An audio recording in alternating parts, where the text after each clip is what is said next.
जाने लगे। लेकिन दूसरी तरफ हजरत यूनुस अलैहिस्सलाम एक बहुत बड़ा फैसला लेने वाले थे, और उनका ये फैसला आगे चलकर एक बहुत बड़े और हैरान कर देने वाले वाकये की शुरुआत बनने वाला था। कैसे आसमान का रंग बदलने लगा था, काले बादल छा गए थे और लोगों के दिलों में डर बैठ गया था। उन्हें अब अपनी गलती का एहसास होने लगा था। लेकिन उस समय हजरत यूनुस अलैहिस्सलाम अपने घर पर मौजूद नहीं थे। दरअसल उस रात जब उनकी कौम ने उनकी बात को बार बार ठुकरा दिया और उनका मजाक उड़ाया, तो हजरत यूनुस अलैहिस्सलाम का दिल बहुत दुखी हो गया था। वे अकेले बैठे सोच रहे थे, मैंने अपनी कौम को इतने साल समझाया, दिन रात उन्हें सही रास्ता दिखाने की कोशिश की, लेकिन उन्होंने मेरी एक भी बात नहीं मानी।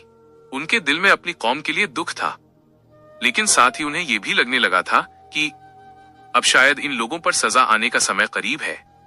इसी सोच के साथ उन्होंने एक बड़ा फैसला लिया। उन्होंने तय किया कि अब वे इस शहर को छोड़ देंगे और किसी दूसरी जगह चले जाएंगे। रात का समय था, चारों तरफ सन्नाटा पसरा हुआ था, आसमान में तारे चमक रहे थे। हजरत यूनुस अलैहिस्सलाम चुपचाप अपने घर से निकले और बिना किसी को बताए शहर से बाहर निकलने लगे। उनके कदम धीरे धीरे आगे बढ़ रहे थे। दिल में बहुत उदासी थी, आंखों में हल्का सा दर्द था। वे पीछे मुड़कर अपने शहर को देख रहे थे, वही शहर जहां उन्होंने अपनी पूरी जिंदगी अपनी कौम को समझाने में बिताई थी। उन्होंने दिल ही दिल में कहा, ऐ मेरी कौम, काश तुम मेरी बात मान लेते, काश तुम सही रास्ते पर आ जाते। इतना कहकर उन्होंने शहर को आखिरी बार देखा और आगे बढ़ गए। दूसरी तरफ शहर में हालात और खराब होते जा रहे थे। आसमान और ज्यादा काला हो चुका था, हवा तेज चल रही थी, लोग डर के मारे कांप रहे थे।